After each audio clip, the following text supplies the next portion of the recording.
Good morning, everybody. Welcome into Coffee Break presented by Bath Fitter. Good morning, Jake Shapiro. How are you? Oh, I'm good. I'm just, March Madness is the bulk of it is still continuing. I was up in Boulder yesterday, and I don't know. I was talking to some of my students, and they're just so excited for their women buffs and that are headed to Yeah. Seattle this weekend, and it's just so cool. Campus is like really excited for it, so I'm really excited. I love basketball, obviously, and I'm happy the Nuggets are playing again tonight. It's been a couple nights off. True. Okay, there's a ton to get into, and we are hopefully going to be joined by Mike Evans and James Marilat too. And obviously, we've got to talk about the Russell Wilson thing. But what took over my entire Twitter timeline last night was actually Kyle Freeland. So I need you to walk me through like what went down. And I mean, I saw your tweet too about paying Ohani like the first $1 million contract. So like, walk me through everything because I feel kind of lost in this whole situation.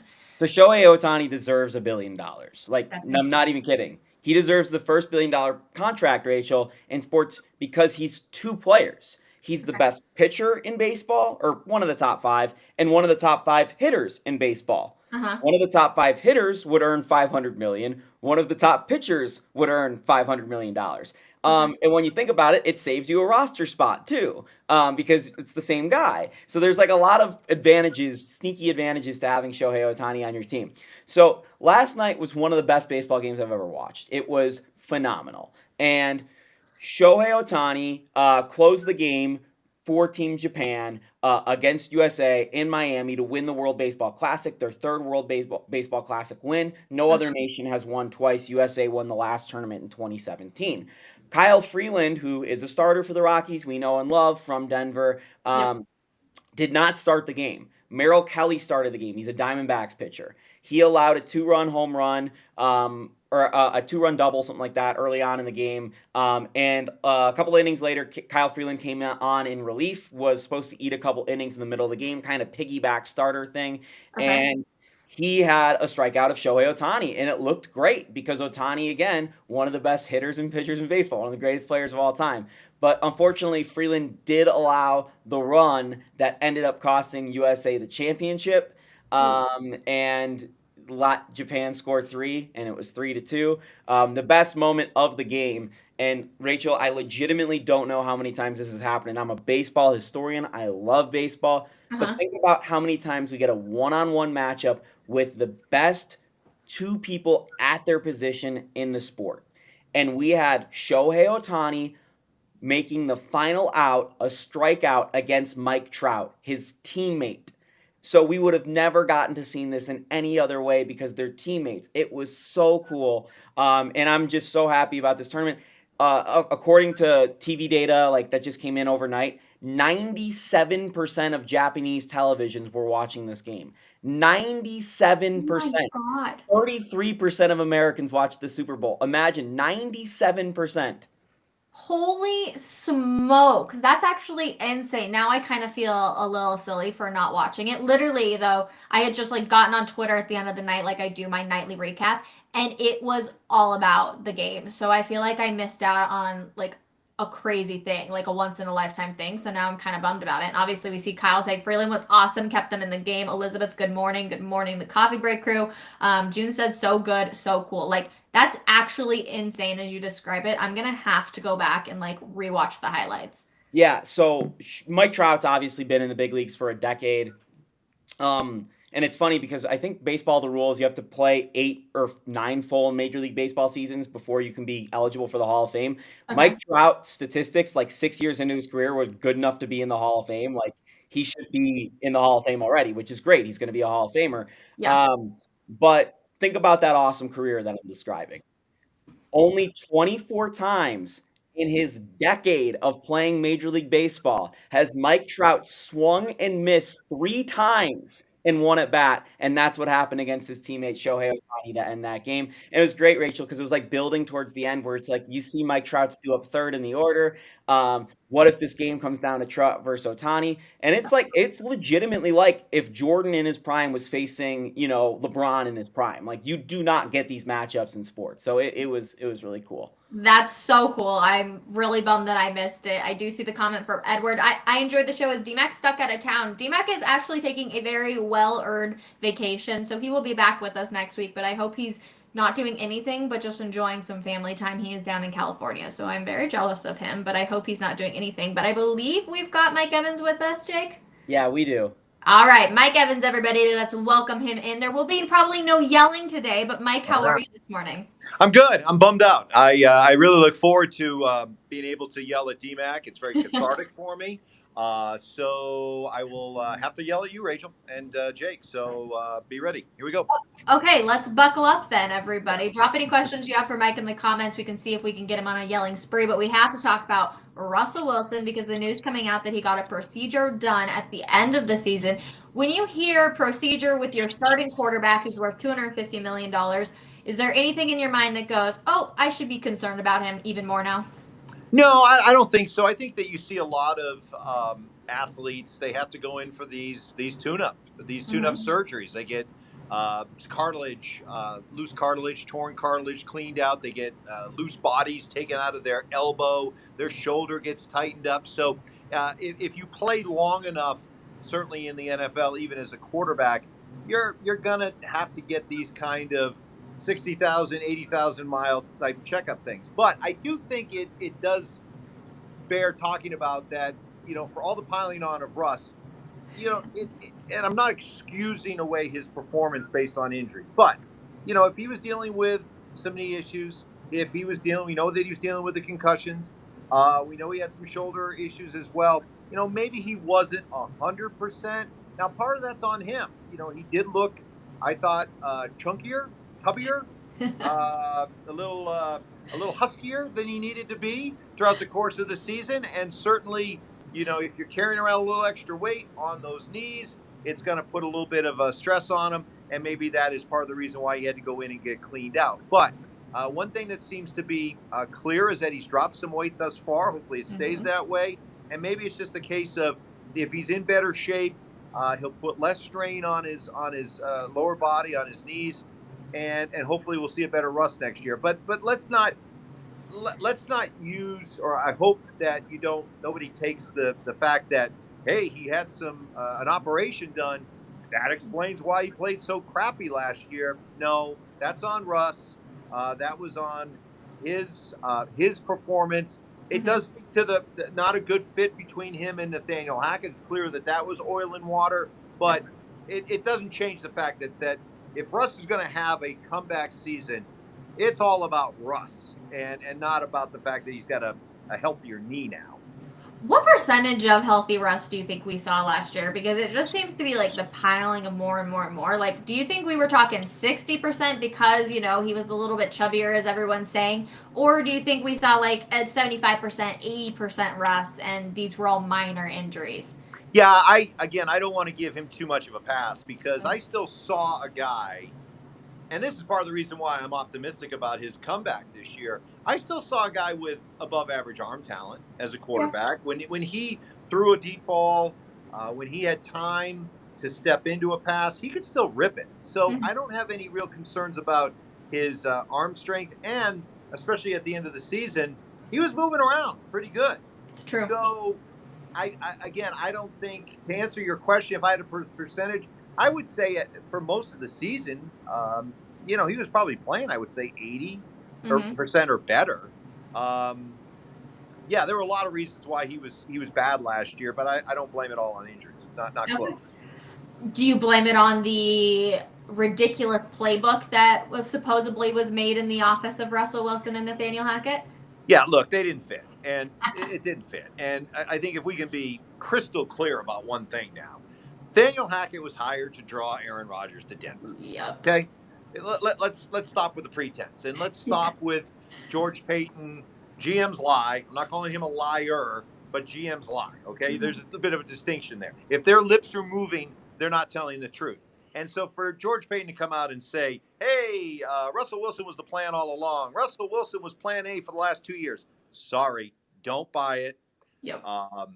Otherwise, you don't hire Nathaniel Hackett. You just don't. Yeah. Because it's clear that, and I think Russ understood that Hackett was brought here for Aaron Rodgers. So where's the confidence level in Nathaniel Hackett for Russ, knowing that this wasn't the coach that was the intention, that he wasn't even the intention, Russ, all along. So take that, add in now the fact that the playbook didn't match. Russ wanted to do different things this past year.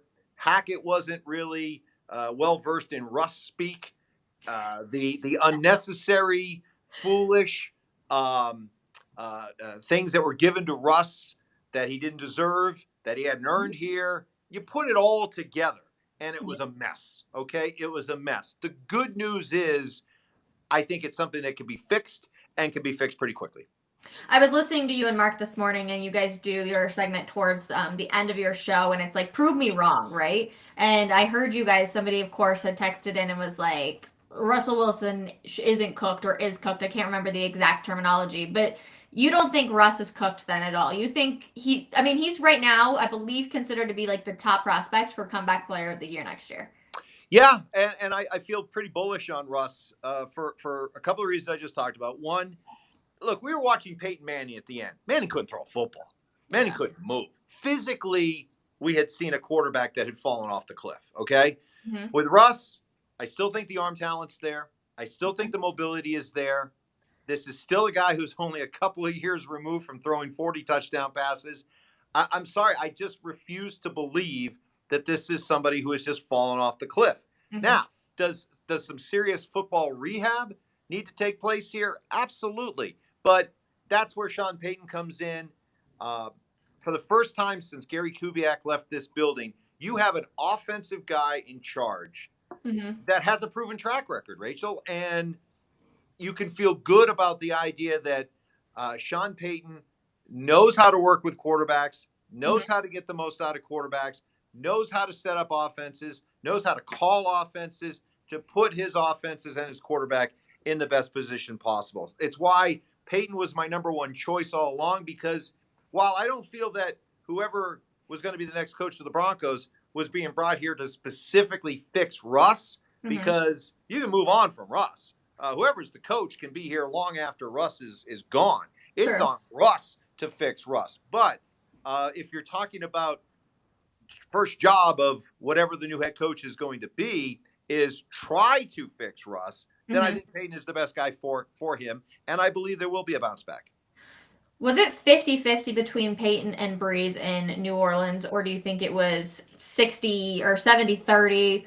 Because that's where my biggest thing is Drew Brees was just such a fantastic quarterback, and he obviously had some of his, downfalls and such, but I just hope it wasn't more Breeze than it was Peyton, and we're unfortunately going to learn that here in Denver. That's my biggest concern with Sean Payton. Yeah, no, that's a very fair question, and let me be adamant in saying that whenever you have the great coach, great quarterback combination, I am always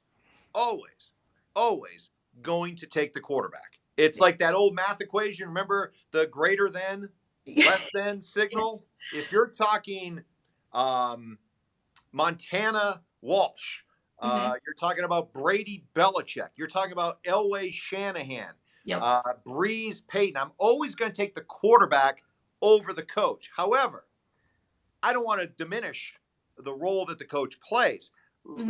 Let's not rewrite history. Drew Brees was not a Hall of Fame quarterback when he got to New Orleans. Drew Brees was a busted-up quarterback who was told by the team that knew him the best when he was still healthy and still winning games, the Chargers, that they did not view him as their long-term quarterback. That's why they went out and made the trade for Phillip Rivers. So then he gets hurt. He can be had by anybody. He goes to New Orleans. He gets paired with Sean Payton. It's a magical combination. It works out really well. Drew Brees goes on to become a Hall of Fame quarterback. Now, again, the bulk of the credit has to go to Brees. Absolutely. Yes. But knowing where Brees was before he got to Sean Payton and what he became over the course of the years with Sean Payton, you can't just blow off Payton's role in all of this. Yes, the bulk of the credit goes to Brees, but a huge part of it still has to go to Payton, and it's why I feel so good. And by the way, Rachel, it's not just the idea of what Sean Payton did with Drew Brees. It's the idea of what did he do with Teddy Bridgewater? Yeah. A Teddy Bridgewater that had wrecked his knee and thought his career was over, what did Peyton get out of Bridgewater? Mhm. What did Peyton get out of Jameis Winston, who had in his last year in Tampa 30 touchdowns and 39 turnovers, 30 interceptions and 9 fumbles? Then look at that Jameis Winston in New Orleans, and you saw a much different quarterback. True. So I almost am more excited about what Sean Payton can do for Russell Wilson based on what he did with Teddy Bridgewater and Jameis Winston than I am with Drew Brees. It's true. That's true. When you break it down like that, you just think of Sean Payton and Drew Brees. Like that's like the first memory that pops in your head when you think of Sean Payton. And of course, then I think of Drew Brees holding up his, I believe, son, right? Yeah, Yeah. and like that beautiful Super Bowl picture. So we were talking about this with Andrew Mason yesterday. It's kind of like the first memory you have of these people. That's what kind of sticks into your head. So that's the couple where I'm like, oh, they were so magical. But I'm with you where I give a majority of the credit to the quarterback because he's the one out there actually making the plays. Even if a coach, gives a play and things go totally wrong, if a quarterback's still able to make the play, then you got to give them credit there. But I do want to move on. We're going to talk Broncos when James Merilatt joins the show too. But of course, we have to talk about Jared Bednar getting a 3-year contract extension because this is massive news. But there's still questions around what's going to happen this season. So I think it's kind of interesting because, of course, he won. That's fantastic. But if they don't make the playoffs, I know they're supposed to right now, but say something horrible happens or they get kicked out early, do you look at this contract extension and say, maybe this wasn't a good deal, kind of like we are with Russell Wilson right now, where we were like, Oh, no. Jared Bednar, this guy has proven himself. I'm glad that we're going to have James on because James had Jared Bednar perhaps getting fired right up until the night the Avalanche clinched the cup and carried the cup around. Boy, talk about the ultimate pass-fail with James when it comes to these coaches. But no, Bednar's proven himself. The thing that I think makes Bednar, in my opinion, the most fascinating head coach in Denver sports history. And let me explain why. Okay. Because you're talking about a guy who, he had the rags to riches type background, right? Came up, minor league player, minor league coach, and he made all the steps. He gets the chance to be the Avalanche coach. But remember when he took over, the Avs were bad, historically bad. And I think the feeling was, and I know I was on the air doing the show when Bednar got hired. It was like, who's this guy? Oh, I know who this guy is. This is just some guy who's being hired to take a beating. Yep. Seriously, that's all he's here to do is take a beating and put a smiling, attractive face on all these losses as they pile up. But as these young players, as Landeskog and McKinnon and Rantanen start to get better and the team gets better, at that point they'll bring in a coach that's going to take this team to the next level. Instead, it's been Bednar. Bednar's been that guy. So I would argue that when you talk about background, the circumstances under which he was hired, and then go on to become a championship-winning coach, there hasn't been another coach in Denver sports history like this guy. So I believe he's the right guy. I know he's the right guy, and I think he's shown his strengths throughout the course of this season. It's been a topsy-turvy season. Yep. It's been up and down, but at no point has he ever lost his cool, right? He's never really gone out of his way to rip these guys. There's been a patience to him. Why? Yep. Because he knows his team. He trusts his team. He knows what he's got, and he's not going to panic and put an unnecessary amount of pressure on these guys or put the bullseye on these guys when he can trust them to handle their business. And they have done that to the point where they're now the hottest hockey team in the NHL. Clearly, the lion's share of the credit goes to guys like Rantanen, McKinnon, Makar, who've set a standard. What's the standard of the Avs? It's the standard. But Bednar is so clued in with these guys, and he knows these guys. He knows what buttons to push, and it's the way that he's maintained his cool throughout this season, I think speaks to his strengths. And I want to make this very clear. I 100% think that he deserves his contract extension. Like, I don't want it to come off and be like, Rachel, what are you talking about? Because they've had a, roller coaster of a season by any means. But you do have to look at sometimes when big contracts are given out, and it makes you a little bit nervous after what we saw with Russell Wilson. So I think it's an interesting conversation. Do I think that they're going to win the Stanley Cup again this year? Unfortunately, I don't. I think that they've just had too many injuries, and we're going to talk about one here in just a second again. But I definitely do think that Jared Bednar can keep this team together, and the championship run is not going to be over, even if it doesn't happen this year per se. But let's talk about Evan Rodriguez because, of course, another injury is added to their roster. He's dealing with a concussion. It's unfortunate. I can't believe we're talking about yet another player with another injury, but it continues to happen, and yet they find ways to bounce back, Mike.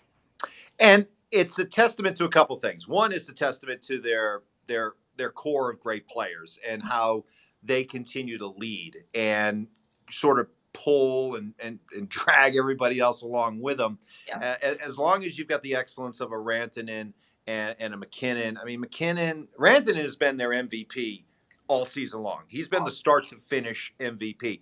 McKinnon these last couple of months is just, he's back in heat-seeking mode. And that's great to see. But the injuries, here's how I look at the Avs, okay? Because they have such a dynamic core and they have so many great players and they know how to win, and their goaltending looks pretty solid as well.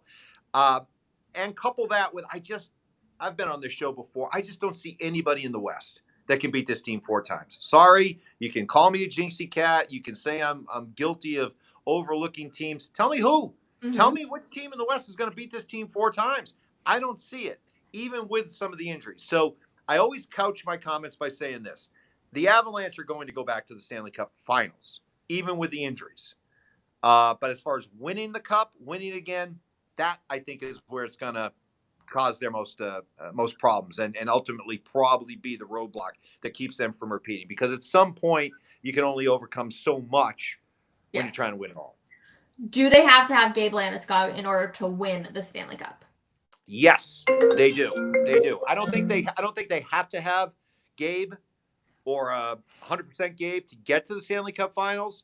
But in order to win the Stanley Cup Finals, they do. Because think about Gabe last year, right? And this is why I'm really, I don't know, just maybe I'm being completely fooled by the Avalanche and by Gabe Landeskog. I don't know. But just the vibe that I'm getting, I don't think he's going to play come playoff time. I just don't feel it. And yet, if he does, think about the difference between this year and last year. Last year, he had the knee injury that kept him out the last 2 months of the regular season. He comes back. He jumps into the playoffs. He's lights out. 20 playoff games, 11 goals, 11 assists, plus 15. He's terrific. But he came back after missing 2 months, but he had played 51 games last season before he had to shut it down. At least he had that working for him. He has not played a shift of hockey since last June 26th. So to think that as great a player as prideful of a guy as Gabe Landeskog is, to think that he's going to be able to step in to the 100-mile-an-hour pace of Stanley Cup playoff hockey after not playing since last June, hey, maybe Gabe can pull it off. And if so, start erecting the statue out front. But I just think that'd be tough to pull off. Well, they do play tonight. They've been off for the past few nights, and they've taken on the Penguins. Who do you like in this game? Oh, I love the Avs. Love the Avs, the way they're playing right now. I wrote a column about this at denversports.com that I just think that this team, they've had the bumpy ride. They've gone through the ups and downs, but I think now they see it, right? They can smell it. They can see that finish line, this long, long hockey season that they probably felt at the beginning. When is this thing going to end? I mean, we're looking at months and months of hockey. When is this thing going to end? I think now they see the finish line. They understand that even with everything they've gone through, Rachel, it wouldn't surprise me in the least if this team, by the time the season is over, is the number 1 overall seed in the West. It really does. It wouldn't surprise me. And if that's the case, think about that. Think about what a lift that would be for the Avs. But think about how demoralizing that would be for the rest of the teams in the West. True. That after a year in which you think the Avs are sleeping and you're accumulating points and building this lead and gaining first place in your division, first place overall, and all it takes is the Avalanche to flip the switch over the last couple of months and they zoom past you to the top. How demoralizing would that be for the Dallases and the Vegases and the Minnesotas of the world? The confidence, too, it would give this group. Like, can you imagine adding more confidence to Nathan McKinnon? Just like, all right, here we go. They have scored 5 goals in their last 3 games, like 5 individual goals per the last 3 games. You got him doing 5 goals again tonight? Yeah, and again, the other thing too, Pittsburgh's not Pittsburgh anymore. Yeah. Not that we care about the Penguins, but in Pittsburgh, you got to be wondering, you got to be asking the question: did they ride too long with the Evgeny Malkin and some of these other players that have been such a huge part of Pittsburgh's success? It's great and all, but sometimes you hold on to these guys too long. Yeah. I mean, maybe you should have sold a little earlier and started the rebuild. Pittsburgh just doesn't seem like the Penguins of old. Oh, true. All right. Well, we will bring in James Merlack because we're going to go in the headlines. And actually, Cam Newton is going to start us off with this. James Merlack, good morning. How are you? I'm good. How are you guys? We are Hey, James. good. Happy to have Hey, you. Mike. You guys ready? D-Mac's not here, so someone has to get in a yelling match with Mike. Oh, good. That ought to be fun. All right. So I want to talk about Cam Newton because he was doing Auburn's pro day, which his younger brother actually attended Auburn, a wide receiver there. But I want to bring this up because would you want, if you are a college athlete during your pro day, do you want Cam Newton to come take the center of attention away from, all this work you're doing just because he's an NFL quarterback? He obviously wasn't in the league last year, but trying to get back in. I just feel like if I was in that position, I wouldn't want that. But again, at the same time, maybe it looks good because you have an NFL quarterback who's throwing to you or whatever it is. I'm just curious to get everybody's kind of opinion on this. So, James, we'll go with you first since we haven't heard from you. No, I wouldn't want him there. For just the reason you outlined. He's going to get the attention, right? That's what everybody's talking about. And, not that you want to be selfish, but it's your pro day. You want the attention on you. You want scouts watching you and paying attention to your route running and how you're catching the football, not the guy throwing the ball. So that would be reason one. Number two would be I'd want my college quarterback throwing me passes. I'm used to catching what he throws me. So, yeah, that was a bad idea. But, hey, good for Cam Newton. He stole the show. And he's in the conversation. But yeah, if it was my pro day, that's not the way I would have wanted it to go. No surprise, I disagree with you because if you're thinking about it, if you're Auburn football was not Auburn football this past year. They weren't as dominant as they've been in the past. They still put out prospects. You were still going to get some scouts to come out and check out Auburn, but the mere presence of Cam Newton, the importance of the quarterback position, there's just going to be a curiosity that's out there from a lot of NFL franchises that they'll be like, hey, let's send this guy to go take a look. And in the process, you're going to have maybe another prospect jumps out. You're going to be getting the film on everything. Guys are going to go back at the facility and go over it with a fine-tooth comb. And so maybe one of these other guys jump out. I'll share a story. Schlereth has told this story many times. He does not make it to the NFL. He doesn't have the career that he's had. He doesn't have the TV career. He doesn't have the Chili career. He doesn't have the radio career that he's had, if not for the fact that a teammate of his at Idaho, Marvin Washington, was in demand from NFL scouts. And so Washington extended an invite to Sting, said, hey, come along to these workouts that teams are coming to hold for me. Why don't you come work out too? And guess what happened? Mark showed up. Teams noticed Mark. Mark got drafted. The rest is history. I mean, that's definitely a good point. And I'm sure a lot more scouts it's Auburn. So I feel like scouts show up regardless of if Cam Newton. Yeah, they're showing up for a big-time SEC school. I know they haven't been, winning at the clip they did when Cam Newton was there, but they're still going to show up. Here's the thing, though. Cam Newton, as good as he may have looked in that, I don't think he's going to get a sniff from an NFL team. I don't. I mean, he was terrible with the Patriots. He went back to the Panthers. He wasn't any good. I mean, talk about a guy that's cooked. We're still at least debating if Russell Wilson is cooked. Cam Newton showed us over multiple seasons that he is done. Okay, but come on now. You're telling me that, let's say every team in the NFL carries two quarterbacks. You telling me that there are 64 quarterbacks better than Cam Newton? No. But here's the problem. And I'm going to invoke the name of one Tim Tebow. The problem with the Cam Newton is the same problem that plagued Tim Tebow, that you don't want your backup quarterback to be a distraction. You want your backup quarterback to be able to fade into the background. Heck, even if you have one of those veteran bridge quarterbacks that's going to, in theory, hold the seat warm for 5 or 6 games until your highly drafted quarterback takes over, you still want that to be a guy that's going to understand his role. Guys like Cam Newton, because of the sheer personality and charisma and how people root for these kind of guys, they're going to be clamoring for that guy to get a shot.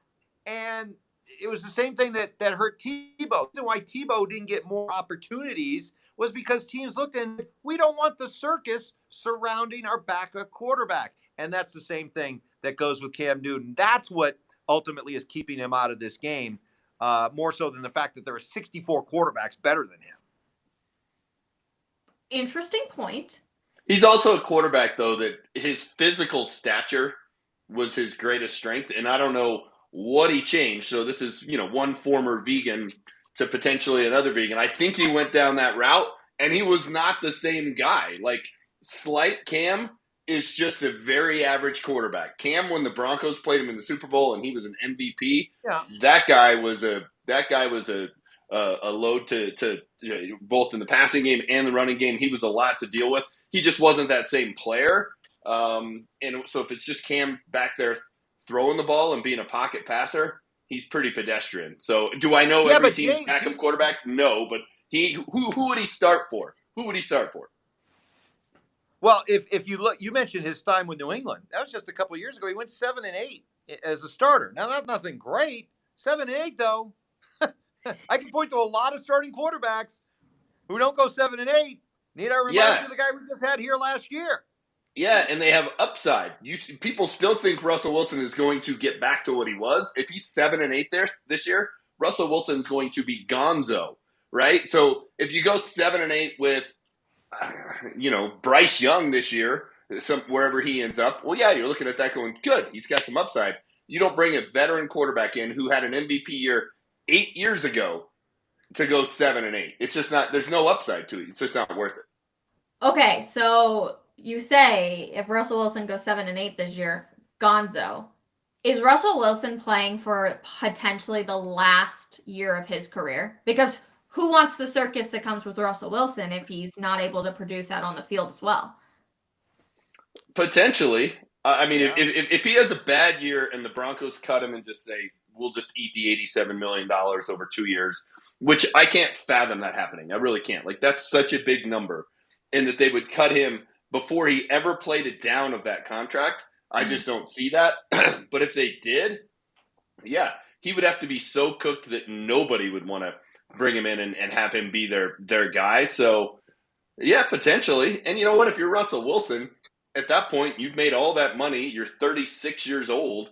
Yeah. Why do you want to bounce around and try and find a job when you've had 2 bad seasons in a row? I don't think that's going to happen. So this is a hypothetical I don't even like imagining. But if it did, yeah, he's going to be, traveling around with Sierra and have plenty of time to go to Monaco and Monte Carlo and all the rest of it. Yeah, this is it, man. This is the crossroads. He's there.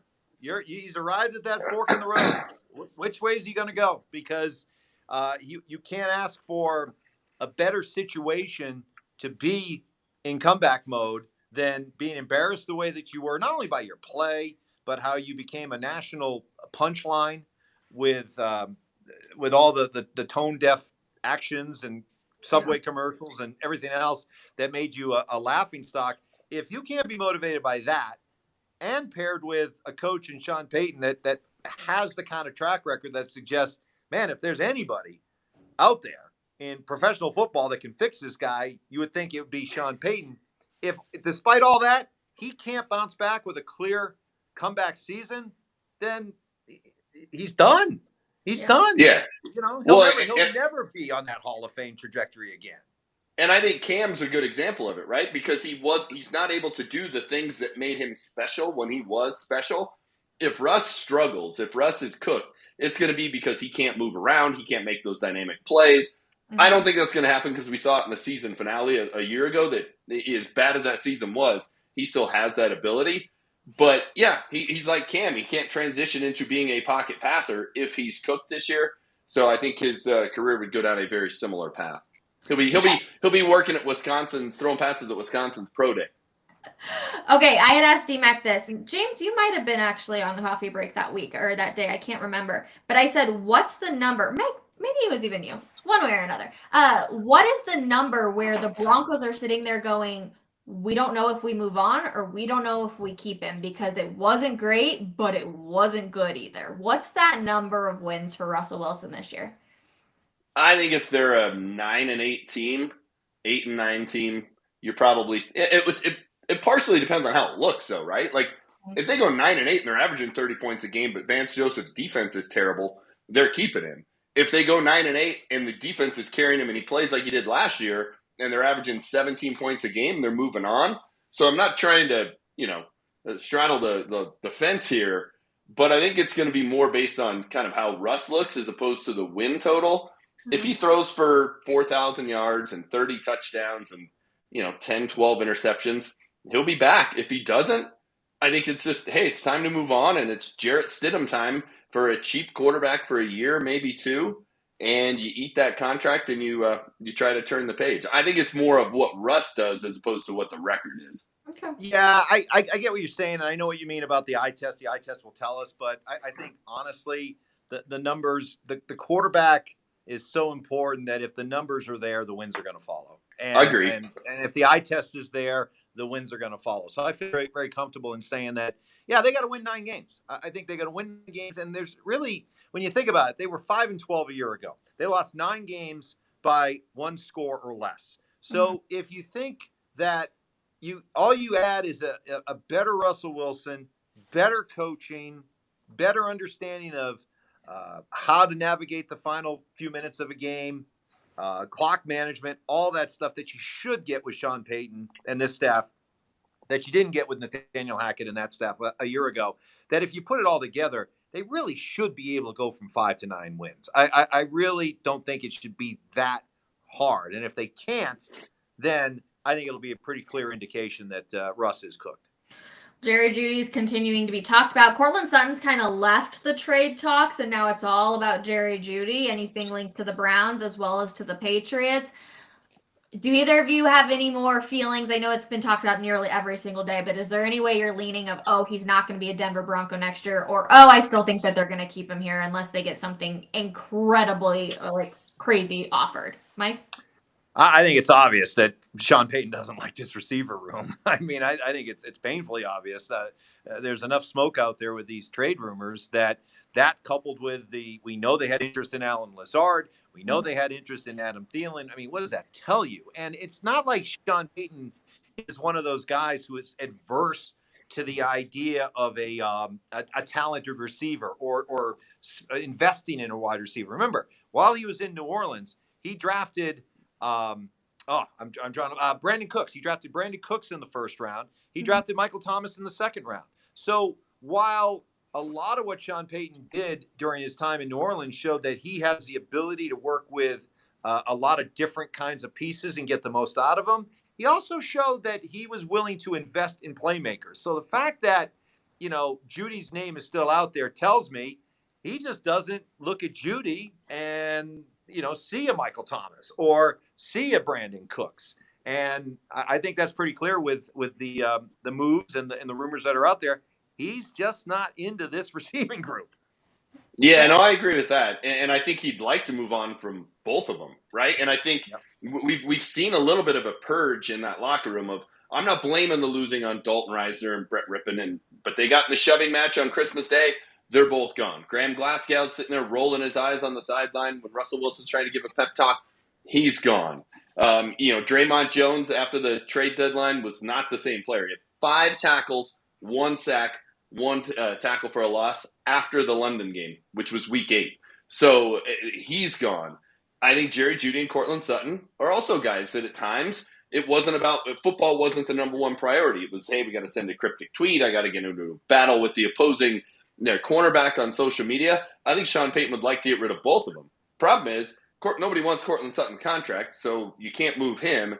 Yep. And if you're going to trade Jerry Jeudy, you have to get value because you have to replace him as a player. They can replace Cortland Sutton with Tim Patrick, and it's probably an upgrade, assuming Tim Patrick comes back healthy from the knee injury. But you have to find another playmaker if you're going to move on from Jerry Jeudy. Hey, if they'd have traded for Alan Lazard, if they decide Adam Thielen, maybe they do take a second-round pick or a third-round pick or something like that for Jerry Jeudy. But now you got to get a pick that's high enough to where you can draft somebody to replace him.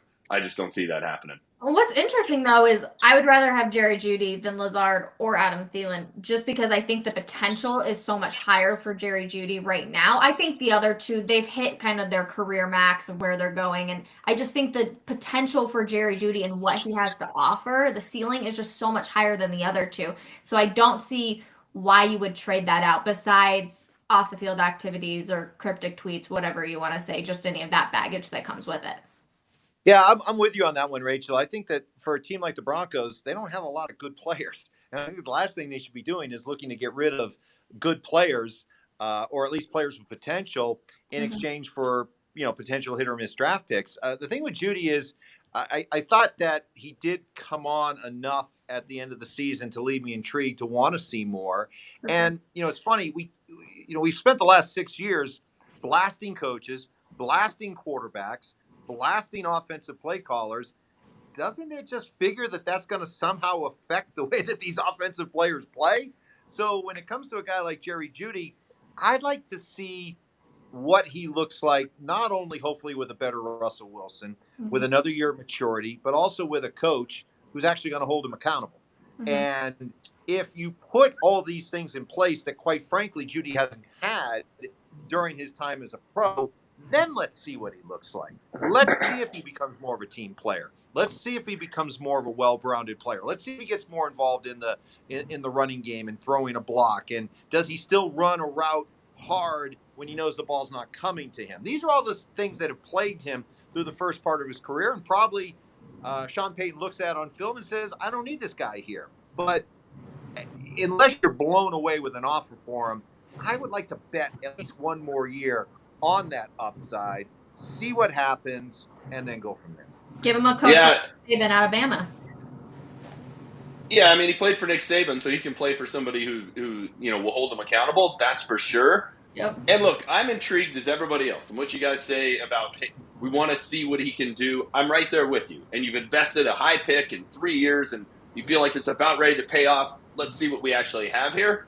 I'm just saying, and Mike, you mentioned the not running routes hard when he's not the primary target. I remember listening to you and Stink talk about that multiple times, right? That's part of why this team has been losing, is nonsense like that.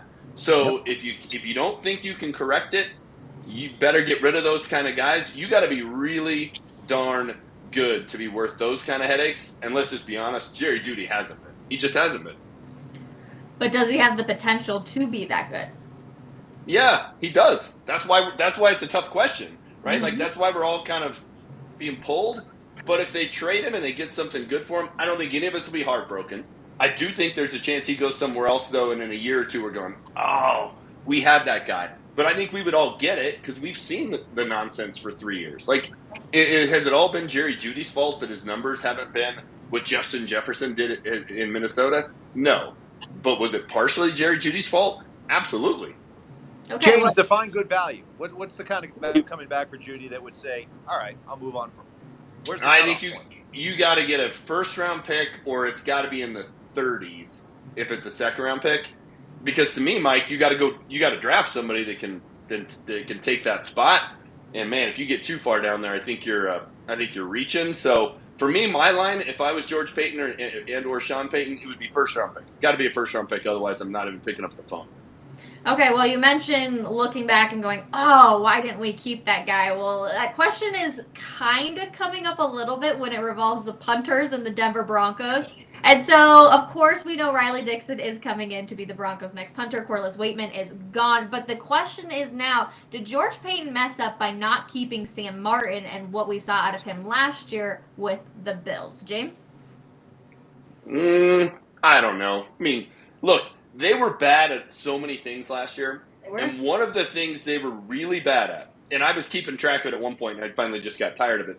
But every game the Broncos seemed to start 2 or 3 drives inside their own 10-yard line. Yep. And every game they seemed to have 2 or 3 punts from like the 50 that would just go into the end zone. Those are big swings in terms of field position and flipping the field and all those kind of things. So Waitman was terrible. They had to make that move. I mean, Sam Martin, would he have been better? Sure. Riley Dixon's going to be better. But, do the Broncos win 7 or 8 games if they have a different punter last year? I'm not going to go that far. But Waitman was a problem. He was. So it's another position where they've upgraded where they needed to. Mike? Yeah, it's a help. And hey, look, there are very few Syracuse football players in the NFL, and so the fact that we got one of them, even if he's a punter, welcome back, Riley Dixon. Welcome back, go Cuse. Cuse is in the house, but no, when you're 5-12, the role of the punter is minuscule. It really is. Now, hopefully we get back to the point where the Broncos are competing for AFC championships and Super Bowls and things like that. Then guess what? A punter, you better have a guy who's good and can pin a team back at his 3-yard line and make Patrick Mahomes have to go 97 yards. You better have that kind of guy. Mm-hmm. Right now, yeah, you're trying to upgrade all across the roster in every spot, but in this case, I can't get all revved up about it. I will say, though, Sam Martin was a part of the game that should have told us that last year was going to be a disaster, right? So the preseason game in Buffalo, he's unable to punt. He gets hurt trying to practice his toe taps when making catches in the end zone, right? Like just out goofing around. There's a Nathaniel Hackett microcosm right there. And then if you guys remember, that game was a debacle. Broncos didn't stop him one time. It was Case Keenum, and I forget who their third-string quarterback was. Threw like 3 incompletions the entire day. Nathaniel Hackett apologized to fans. We all should have known right then and there, this ain't going to work. This is going to be ugly. I actually forgot about that moment. And yeah, you're right. We should have. That should have been the moment when we all went, oh boy. All right. Mike, thank you so much for hanging out with us. James, you as well. And everybody in the comments too. We love seeing you guys join in. And we're back tomorrow morning, 10:30 a.m. for another episode of Coffee Break. Come hang out with us. Have a wonderful Wednesday, everybody. Bye.